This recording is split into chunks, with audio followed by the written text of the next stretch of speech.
We know about that play. The catch. 1954 World Series against the Cleveland Indians. The Giants won the World Series in New York, and they hadn't won one until 2010. But Vic Wirtz knows about that catch. Went 425 feet from home plate at the Polo Grounds, and Willie Mays hauls in that catch in game one of that series. But it wasn't even a catch. It was the twirl to get the ball back into the infield. You see the hat fly off, throws an absolute dime. Everybody's going crazy. The basket catch right there. Look at that play, Shasky. It's on our screen right now. Just look at that. To catch it over the shoulders, basket catch, and in a split second, it had the wherewithal to get it back into the infield right away. John, I was watching the doc yesterday, Dr. Harry Edwards and everything. Dr. Harry Edwards said it's one of the greatest performances in American sport history. That play right there. You know, it's just, we take it for granted. We really do. And it's a catch heard around the world, so we're mourning the death of Willie Mays, who passed away peacefully yesterday at the age of 93. And it's just, Shasky, it's ironic. I think I shared with you guys on Monday, Father's Day, and then Baby Chaz wanted to take me to Benihana's, and there was a long wait right there, 5:30 reservation. We don't get to our table till about 6:20. It was packed, right? It was one of those situations, but it was fine. It was whatever. But I got to see Auntie Renelle, who popped in. She go, nephew? I'm like, Auntie?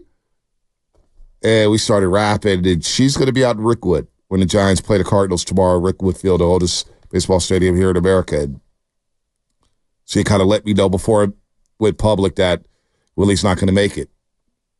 Willie's not going to be able to, he's not going to attend this festivities. He's going to stay in San Francisco, stay out here in the Bay Area. And I thought, damn. I said, how's Willie doing? Because I'm worried about him, especially after Jerry West passed away. I really started thinking about Willie then. Yeah. I was like, damn, we lost Jerry West. We lost Bill Walton. Who the hell is next? And I don't know why my mind went to Willie Mays, because I just hadn't seen him in a while. And Auntie Renelle, and I don't know if she even wants me to share this, but she kind of tipped me off and said, you know, heard from some people that it's not doing too well. I need to check in with them. And here we go yesterday, Tuesday afternoon, he passes away. 2 days before, he was going to be honored at Rookwood Field in Birmingham, Alabama. Damn. You know, it's we've had this conversation for, I don't know, it feels like way too often because, you know, these people are getting up there in age. But when you're born in the early 30s, 1930s, you're born in the heart of the Depression. You're born in the South. I'm talking about Willie now. And that generation survived the Great Depression, survived World War II, survived America trying to rebuild itself in the late 40s and early 50s, the Cold War, the Civil Rights Movement across the board. I mean, that really is the last great American generation where nobody has anything negative to say about all of those people, and we just don't make them like we used to anymore. And you see someone like Willie Mays who just, again, wanted to play ball, and that was his big thing, and brought so much joy to so many people. I mean, we had a guy call in earlier say he didn't smoke or drink because of Willie Mays. You know, Damon in Oakland. It was Damon in Oakland. And you contrast that, and I do this in my head, like the biggest stars of the 1930s, one of them withered away because of health, and that's Lou Gehrig. The other one, Babe Ruth, kind of lived life so large, he ate himself and drank himself into a certain way. Joe DiMaggio was out and about perusing the town, had huge, you know, headlining on newspapers, relationships, and kind of lived a sad existence. If you dive into the Joe D thing, he lived a kind of a sad existence, even though he was the Yankee Clipper. And Mickey Mantle had at times a drinking problem. Oh, at times? I'm just being nice here. You know? I don't want to piss on the grave of Mickey Mantle, but he had a complicated, problem. Very complicated. And Willie didn't have the greatest of great lives off the field. I mean, he had his own stuff going on. But when I look at like him in contrast to some of the stars of his generation and other guys, like he stood taller than all of them. And I think it's that iconic smile and the way that he played the game, this infectious way that he played the game. Everyone views themselves through the child's prism when they're looking at Willie Mays, running the bases, catching the ball, fraternizing with the kids in the neighborhood. There's just something that brings you back to your own childhood or to you playing catch with your dad or your uncle or your grandfather or whoever it is. And I just think everyone can relate to this. And that's why you're seeing such an outpouring of love, whether it's people in politics, whether it's people in leadership, whether it's people in sports, outside of sports. Everyone feels like they have a connection to Willie Mays. Yeah, no doubt. No doubt. The Jim Crow era where, Absolutely. those laws didn't get lifted until 1965. So coming up through that, trying to play Major League Baseball and being that first African-American superstar and having people embrace you, not just black people, but finally getting white people to embrace you. And that radiant smile that he had, that's what Roz Mathai called it, a radiant smile. I like that. And it is contagious. That smile from ear to ear and the way he talked, it was so smooth. He survived Jim Crow. He survived played with the Trenton Giants in the minor leagues and going down to Hagerstown, Maryland, where he got called every name in the book. And Willie said to himself, as long as they don't touch me, I'll be okay. They can talk all they want to. I'll shut them up with my play. But as long as you don't touch me, we'll be cool. But he had to go through all that. Jackie Robinson had to go through all that. And they broke down barriers for guys like Barry Bonds, guys like Ken Griffey Jr., guys like Ken Griffey Sr., for crying out loud. They broke down barriers in many, many other ways. And so you talk about the guy who's again, we're talking about a guy we never saw play. I know, it's incredible. We never saw this guy play. We don't talk about Johnny Unitas this way. We certainly look. We watched Bill Walton. Not all of us, but we've seen more footage of Bill Walton than anyone. And he was in your television in your living set, and we were all. But like Jerry West, we saw a little footage. I'm not trying to compare and contrast deaths, and I'm not. But I'm just saying in terms of legacy, literally everyone felt compelled to respond about Willie Mays. No doubt. And it was as if he was the connective tissue from the pre-television era and everything after it. And then his trickle-down effect to Barry Bonds and all of that generation of players, who are all paying their respects to him. It's really remarkable. No, it is remarkable. I mean, Jerry West, we were just talking about him last week, the logo. Yeah. And I was like, wow, we just lost 3 heavyweights, 3 icons. And Bill Walton, who was universally loved. Maybe not as much as Mays, but he was loved. He's pretty loved. Loved. People loved him. Yeah. Jerry West. University, the logo. Ultimate winner. The logo. Loved. And then now Willie Mays. Yeah, I don't know what the proper way for Major League Baseball is to honor him, but I do think that at some point, we do a Jackie Robinson Day where everyone wears 42. I don't know if you need to do a Willie Mays Day. Retired 24 all across the league. Yeah, that might take away from Jackie, and I wouldn't want to do that, for a variety of reasons. I do believe, though. Maybe there's an award you name after him. Well, maybe it's the National League Willie Mays Award or something. I don't know if he does have an award named after him. I'm not 100% sure about that. The World Series MVP might have had something attached to him. Is it? I could be wrong. If that's the case, then that's great. Yeah. Because I know when Kobe Bryant passed away, the NBA was like, we're going to name the All-Star Award after Kobe Bryant. The Kobe Bryant All-Star most valuable. So the World Series MVP, yes, that's what I thought. Willie Mays and that MVP got switched. I don't know, about 5-10 years ago. It's the Willie Mays World Series most valuable. So they renamed it. That's cool then. But I do think I'd incorporate his catch as the logo in some way, as some alternate logo. I would definitely think about that. Yeah. Before we get back to the lines, here's what Barkley said about what Willie Mays means to the African American community. Well, it's interesting. That's a great question because, we're so young. Most of us black athletes, we have no idea what these guys have been through. We can see, on the pictures, we can see the movies, but I can't imagine what it's like to be black and just trying to play sports. And obviously, shout out to baseball just making all the Negro Leagues records relevant. Because I can't imagine, Kaylin, I've been able to stay at any hotel I want to. I've been able to go to any restaurant I want to. To try to be great at a sport and dealing with all the racial strife that these guys had to deal with, that's what makes them heroes. It's easy for guys today to be heroes. When you're making $30, $40, $50 million and playing a sport, you can say what you want to, you can do what you want to. But trying to be great at a sport, well, like I say, when you can't stay at a certain hotel, you can't go to a certain restaurant, and trying to be great at your sport, that's what makes Mr. Mays Hank Aaron, Larry Doby, and those guys. That's what make those guys heroes. Well said, Chuck. Well said. Let's go to William in San Francisco. William, what's happening? You're on the roast. Of course, that Barkley sound was from CNN. Go ahead, William. How you guys doing, Master Roasters? Not bad.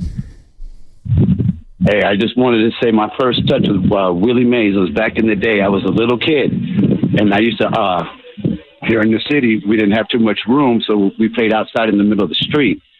And I remember the guy hit the ball, and I was playing the outfield, and I just knew the ball was over my head, and I just ran, and I gave one look, and I just saw him, and I put my glove out, and the ball fell inside my glove. And I turned around, and I remember the other guys were screaming, like, yeah, they thought it was going to be a home run or whatever.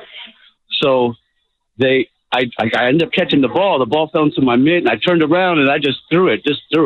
And I don't really remember what happened after that, but I remember I was one of the younger kids in the neighborhood, and I always was hanging around the older kids. And when I made that catch, all the older kids came running to me, and they were like, hey, do you know who you just made a Willie Mays catch? And I was like, who's that? And then they said, the catch that you just did, it's called the catch from Willie Mays. And I was like, man, okay. And then later on, I just started to find out more and more about Willie Mays. But just hearing his name, and then all of a sudden the whole neighborhood kids that I used to always want to be around were all over me. They were all over me because they knew exactly who Willie Mays was. They knew what he meant to the city, everything else.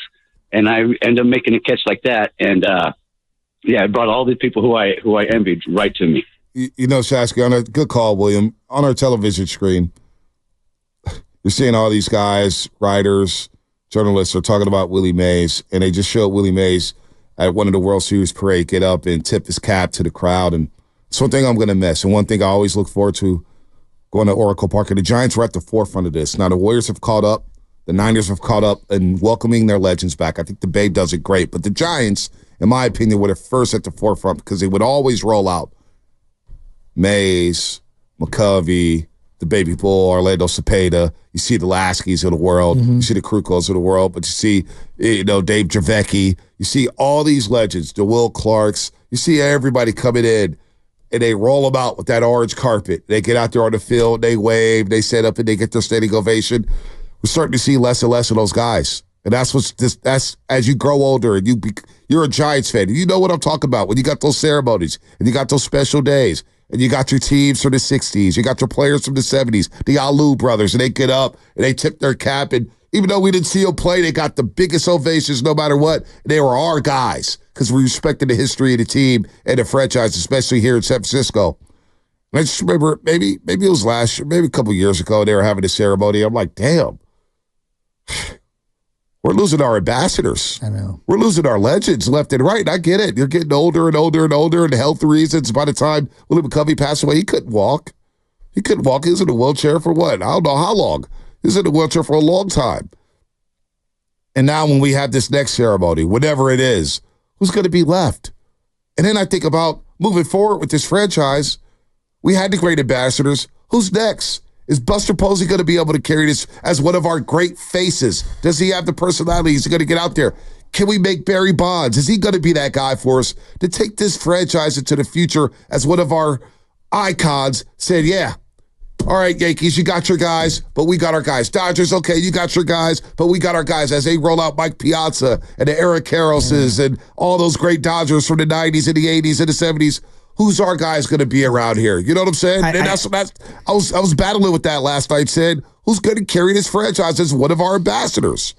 You want the real answer? Nobody fills that void.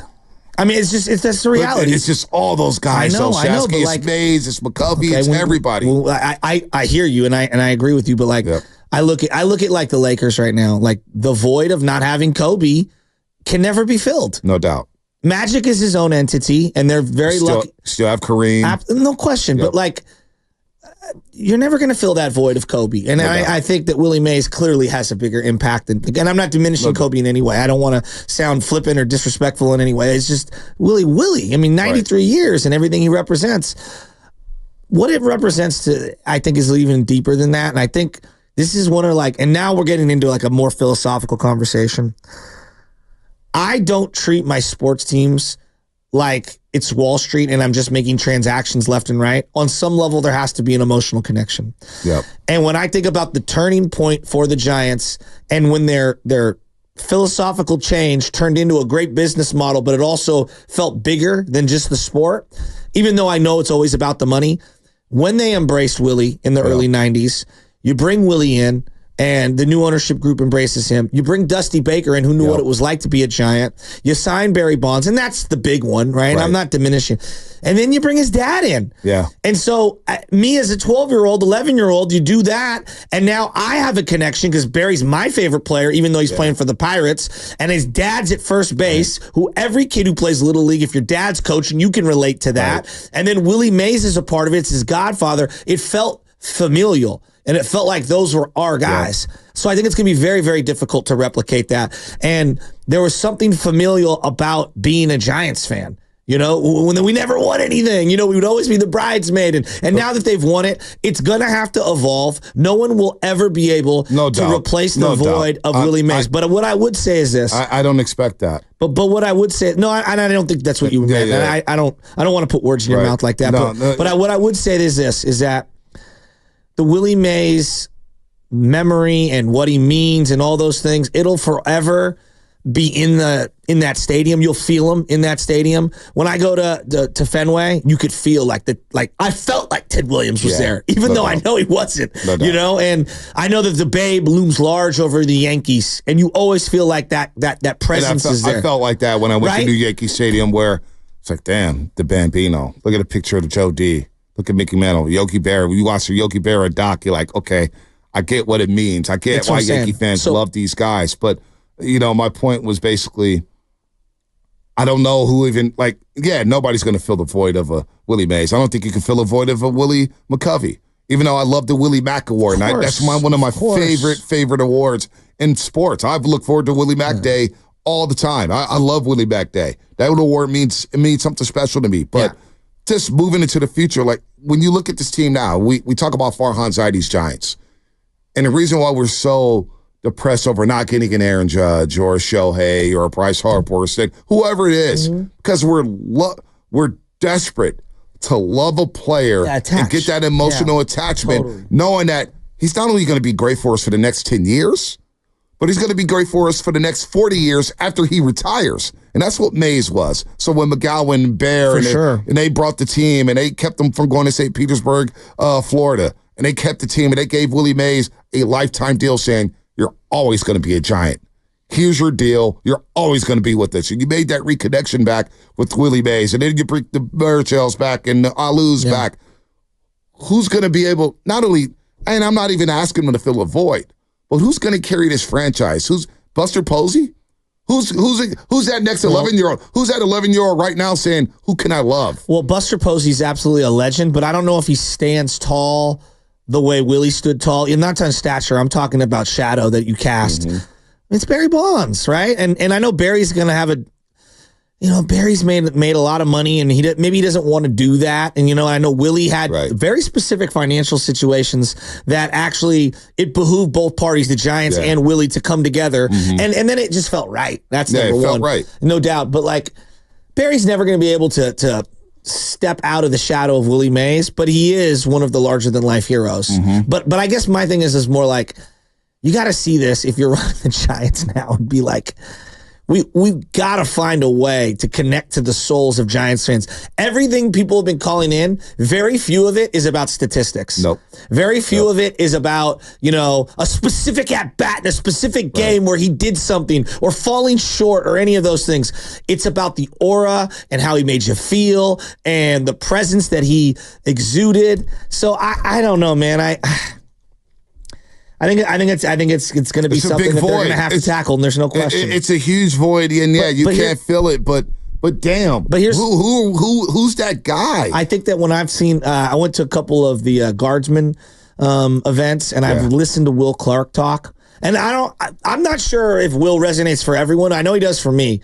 When I hear him at a podium and he's like, I was born to be a Giant, and the way he's talking about as passionately, I do think Will connects with a certain age group of fans. I don't know if he connects with Sam Lubman the way he connects with me. But when I hear him talk at a podium and he's, chumming it up for everybody and leaning into it, he's like, I always wanted to be a Giant. I should have never left. I was born to be a Giant. I am a San Francisco Giant. Like, bro, it gets me emotional. That's my wife's favorite player. That's, and I love hearing him talk now. And I feel like I actually underappreciated him. Yeah, at Will times. Clark, Kevin Mitchell were the first guys I love. K. Mitchell's my guy. Kevin Mitchell and Boogie. and we still honor Kevin Mitchell when he gets back here.